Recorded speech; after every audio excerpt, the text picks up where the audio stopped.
지금 왔어? 이거 프린트 가져가라.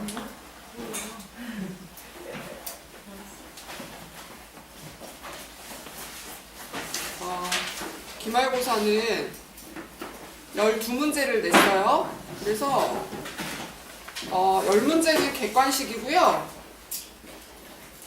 2문제는 주관식이에요. 그래서 10문제의 객관식은 하나에 2점이고 주관식은 2개인데 하나에 5점이에요. 그래서 총 30점. 12문제밖에 안 되니까 또 여러분이 조금만 신경 써서 공부하면 좋은 결과 나올 수 있어요. 알겠죠? 그래서 총정리 프린트를 같이 볼게요.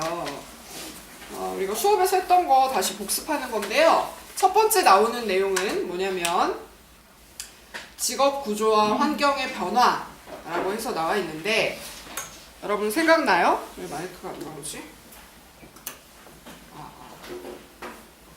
직업 구조와 환경의 변화에서 요새 여러분이 회사에 입사를 하게 되면 어떤 구조에서 일을 하게 되는가 하는 것을 모양으로 생각해 봤었어요. 그죠? 예전에 한 20, 30년 전에는 사원을 가장 많은 수로 사회에서 뽑고요. 그 다음에 한 2, 3년 일을 하면 대리로 승진을 했다가 또 2, 3년 일해서 경력이 쌓이면 뭐 과장으로 승진을 했다가 그 다음에 차장이 되고 부장이 되고 이런 식으로 쭉 올라가서 임원이 되고 가장 높은 데는 한 명 CEO 사장이 있는 그런 피라미드 구조였죠. 예전에. 그죠? 지금 현재는 어떤 구조라고 했었죠? 다이아몬드. 그지? 다이아몬드에다 동그라미를 쳐보세요. 다이아몬드 구조, 직업 구조 하에서 여러분이 일을 하게 되었다라는 거예요. 그죠? 그 다음에 두 번째 특징은 뭐냐면 어떤 직종이 인기가 있어요? 제조업 직종이 인기가 있나요? 아니죠. 서비스 직종. 그죠? 정보와 서비스 직종이 인기가 있다는 얘기예요. 그죠? 제조업 직종은 공장에서 뭘 생산해낸다거나 제품을 많이 생산해서 판매한다거나 이런 것들이 과거의 산업사회에서는 인기가 많이 있었는데 비해서 점점 그 인기가 줄어들고 있잖아요. 그래서 여러분들도 보세요. 서비스 직종으로 나아가려고 계획하고 있죠? 이런 변화를 잘 이해하고 있어야 되고 그 다음에 세 번째, 자신이 사장이 되어서 거래를 하는 경향이 늘고 있다. 여러분이 인터뷰를 해보니까 10년 후에는 다 내가 뭔가를 경영하고 운영해보겠다 이런 꿈을 가지고 있는 것을 대부분 확인할 수가 있었을 거예요.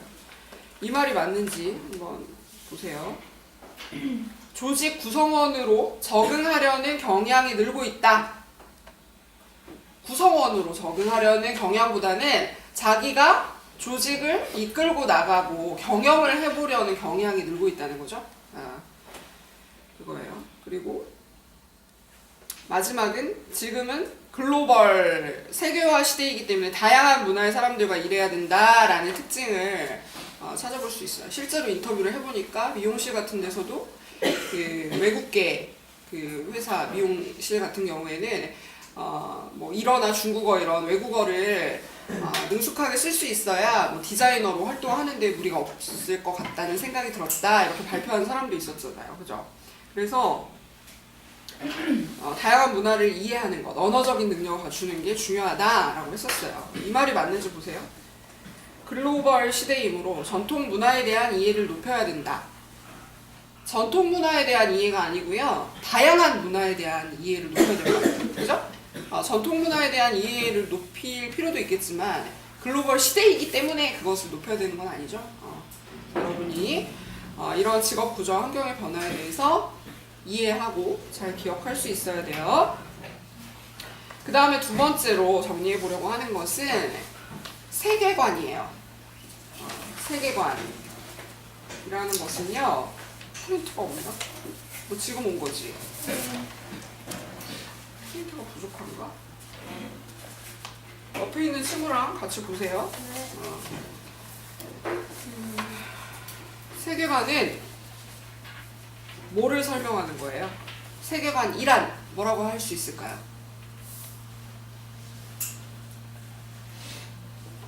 같이 읽어볼게요. 세계관은 뭐라고 설명되어 있는 거 있죠? 자, 읽어볼게요. 시작!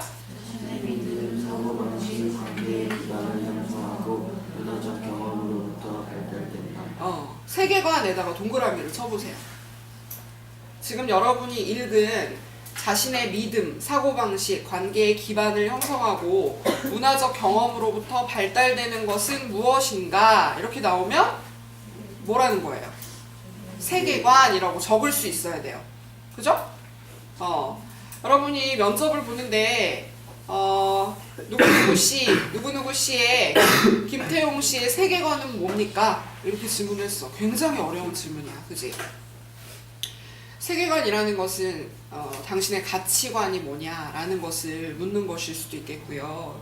그리고 어떤 믿음과 사람들 간의 관계, 그리고 인간과 자연의 관계 이런 것들을 어떻게 생각하고 있는가 하는 것을 묻는 것이기 때문에요. 중요하지만 이 세계관을 정립해 나간다는 것이 쉽지 않을 수 있겠죠. 그래서 세계관이라는 것을 적을 수 있어야 돼요. 어떤 형태로 문제가 나올지 눈치를 챘어요? 네. 그래서 세계관을 설명하는 것이 5가지 내용으로 우리가 수업 시간에 살펴봤는데요. 첫 번째는 인간의 본성에 대한 거였죠. 그래서 여러분이 출석이 아니라 출근을 해야 되는데 지각을 하고 막 이런 것에 대해서 너무 막 통제하려고 하고 이렇게 나오면 근무 시간을 칼같이 지켜야 되고 이런 것을 너무 중요하게 생각하는 관리자라면 인간의 본성에 대해서 선한 존재이다라고 믿음을 가지고 있는 그런 그 상사는 아닐 수 있다 뭐 이런 얘기 했었잖아요. 그죠? 선하든지 악하든지 아니면 선과 악이 공존한다라고 생각하는지 이것이 세계관을 설명하는 하나의 내용이 된다는 거예요. 두 번째 내용은 뭐냐면 인간의 활동을 어떻게 이해할 것인가 하는 부분. 그죠? 그래서 신념 때문에 여러분 목숨을 던질 수 있어요? 뭐 이런 질문 했던 거 생각나요? 그래서 신념을 가지고 있는 것이 중요하다고 생각하는가 나는. 그죠? 나는 일단 존재가 중요하기 때문에 내 신념과 어긋나지만 일단 살고 봐야 된다고 생각한다 라는 세계관의 입장이 있는지 아니면 그것이 동시에 이루어진다라고 생각하는지 하는 것을 세계관의 두 번째 내용으로 볼 수가 있겠고요. 세 번째는 사회적 관계에 대한 설명이에요. 그죠? 우리나라처럼 개인주의, 민주주의 하에서 살아가는 것이 맞다고 여기는가 아니면 인도와 같이 계층, 계급이 있어서 인간은 모두 동등한 존재가 아니라고 생각하는가 그것을 받아들일 수 있는가 하는 것들. 인도에서 태어났지만 그런 계층에 대해서 받아들일 수 없다라고 생각하면 이민 가야 되겠지. 그지? 그리고 북한처럼 어떤 전체주의, 사회에서 내리는 결정에 따라야 하는 것도 괜찮은가? 그게 너무 싫으면 탈출해야 되겠지. 탈북자들 많이 나타나고 있잖아요. 그죠? 그래서 이런 사회적 관계에 대한 이해가 또 세계관을 설명하는 부분이 있다라는 것이고요. 네 번째는 사람과 자연의 관계를 어떻게 이해할 것인가 하는 거예요. 그죠? 그래서 뭐 어떤 숲을 파괴하고 도시를 건설하려고 한다라고 했을 때 이런 것을 여러분이 시민으로서 정책적 의사결정을 해야 되는 때가 있잖아요. 그쵸? 그러한 때 이런 세계관의 영향을 받게 되겠죠. 나는 자연을 우선시해야 된다고 생각한다 하면 결사반대를 하겠죠. 그런데 인간은 자연을 정복할 수 있는 존재라고 생각한다. 그러면 적극 찬성하겠죠. 공존해야 된다라고 생각하면 절충안을 제시하려고 하겠죠. 그죠? 그 다음에 네 번째, 세계관을 설명하는 것은 시제에 대한 개념이에요. 시제라는 것은 과거, 현재, 미래 중에서 나는 어디에 관심을 두고 중요하다고 생각하는 사람인가에 따라서 세계관을 이해할 수 있게 된다라는 것을 살펴봤었어요. 자, 그 다음에 세 번째는요. 뭐라고 나와 있어요, 제목이? 합리적 의사결정이에요. 그죠? 의사결정을 하는 방식에 많은 모형, 모델들이 있어요. 근데 우리는 의사결정 어떻게 하는 방법에 대해 생각해 보려고 하냐면 합리적으로 하는 방법에 대해 생각해 보는 거예요. 합리적에다 동그라미를 쳐보세요. 자, 합리적 의사결정 어떻게 하면 된다고 했었죠? 여러분이 직장을 결정해야 되는데요. 여러 가지 선택 사항들이 있어요. 사실 행복한 거지. A, B, C의 직장이 있는데 내가 그 중에 하나라도 결정을 하면 그쪽으로 갈 수가 있어요. 그러면 A, B, C 중에 뭐가 가장 나에게 만족을 가져다 줄 것이냐, 나에게 가장 합리적인 결정이냐 하는 것을 내리기 위해서는 어떤 단계를 거쳐야 하는가 하는 것을 살펴봤었어요. 그죠? 합리적 의사결정을 할 때는요, 처음에 어떤 활동이 이루어져야 되죠? 목적의식이 있어야 돼요. 내가 이 결정을 내려야 되는 이유는 뭐지? 라는 거. 그죠? 그래서 이렇게 뭐 직장을 결정한다거나 집을 산다거나 이렇게 큰 결정을 하기에 앞서서 합리적 의사결정의 단계를 연습해보는 것도 도움이 되겠는데, 그래서 간단한 물건, 작은 것 구입할 때 연습을 해보는 것이 좋겠다라고 얘기했었죠? 내가 컴퓨터가 필요하다, 아니면 가방을 하나 사려고 한다, 신발을 사려고 한다 라고 했을 때 맨 처음 해야 하는 것은 내가 이게 꼭 필요한가 하는 것을 생각해 봐야 되잖아. 그죠? 예. 직장을 결정할 때는 내가 직장을 꼭 지금 선택해야 되나? 라는 것이 명확해야 적극적으로 의사결정을 내리려고 하겠죠? 지금 직장을 결정하지 않아도 되고요. 군대에 가야 되는데, 그죠? 김태용 학생 군대 가야 되잖아요. 네? 그래서 직장을 결정해야 한다라는 명확한 목적의식이 없으면 합리적 의사결정을 시작하기가 어려워요. 그죠? 목적의식을 분명하게 해야 된다는 것. 그 다음에 두 번째는 관련 정보를 수집해야 돼요. 이제 내가 들어갈 수 있는 직장, 그리고 관심이 있는 직장에는 무엇이 있는가라는 것을 정보를 이제 끌어모아야 되죠. 그 중에서 이제 세 번째는 내가 선택할 수 있는 것이 있는가 하는 것들. 그죠? 다양한 직업들이 있잖아요. 직업에 대한 정보를 구하는 것은 두 번째 이루어졌는데, 10년 후에 앞으로 세상의 변화에 따라서 이런 직종들이 인기가 있을 거야 라고 하는 정보를 막 끌어모아서 선망, 유망 직종에 한 20가지가 있다라고 2번에서 골랐어요. 그러면 정보를 수집했는데 내가 그 직업을 할 수 있는가, 그 직종을 선택해서 그쪽으로 나아갈 수 있는가 하는 것을 세 번째 단계에서 생각하는 거예요. 그죠? 선택할 수 있는 대안의 열거. 아까 A, B, C 내가 선택하면 갈 수 있는 직종에는 이런 게 있다라고 하는 것을 나열해보는 것이 바로 세 번째 단계에서 이루어지는 거죠. 그러면 이제 네 번째는 뭘 해야 되죠? 비교해야 돼요. 그죠? A는 월급은 많은데 인간관계가 좀 힘들 수도 있겠어. B는 인간관계는 괜찮은데 거리가 멀어. 그지?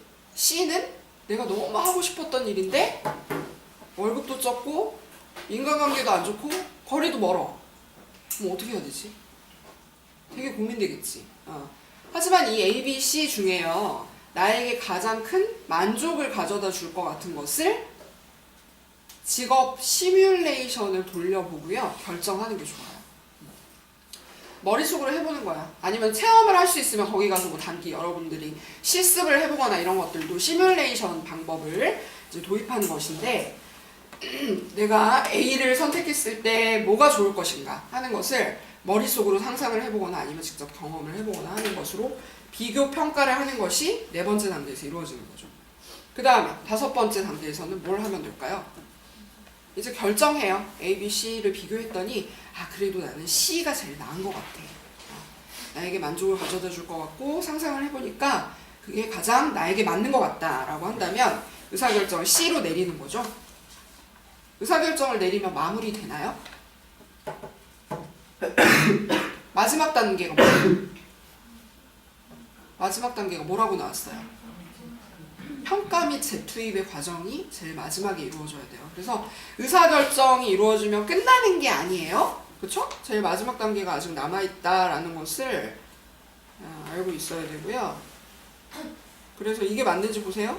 합리적 의사결정 방법으로 의사결정 단계가 마지막 단계이다. 아니에요. 지금 얘기한 것처럼 마지막 단계는 뭐라는 거예요? 평가 및 재투입의 과정이 합리적 의사결정의 마지막 단계이다. 그게 맞는 거예요? 알겠지? 무슨 얘기냐면 C를 내가 결정했는데 C에서 이제 일을 시작해서 회사를 다니다 보니까 내가 생각했던 이런 부분은 정말 맞네. 근데 내가 생각지도 못했던 이런 문제가 또 있구나. 그러면 내가 만약에 다음에 직장을 바꾼다면 이러한 부분을 잘 고려하고 준비했다가 결정을 해야 되는구나 라는 것을 평가를 통해서 알 수 있는 거죠. 재투입이라는 것은 여러분이 컴퓨터를 샀는데 그래서 내가 이런 비교해본 컴퓨터 중에서 제일 마음에 드는 것을 골랐는데 실제로 사용하려고 구입을 했어요. 근데 해보니까 너무 마음에 안 드는 거야. 내 예상과는 달리. 그러면 반품해야 되겠죠? 직장은 이렇게 물건처럼 반품하는 게 좀 어려우니까 참고 다녀야 되는 부분이 있겠죠. 근데 물건을 샀는데 마음에 안 들면요. 반품을 하고요. 다시 결정을 내리는 과정을 반복해야 돼요. 그죠? 다시 1번으로 돌아가서 아니면 2번으로 돌아가서 하나하나 단계를 거쳐서 정말 나에게 맞고 필요한 컴퓨터를 다시 구입하는 과정을 거치는 거죠. 그쵸?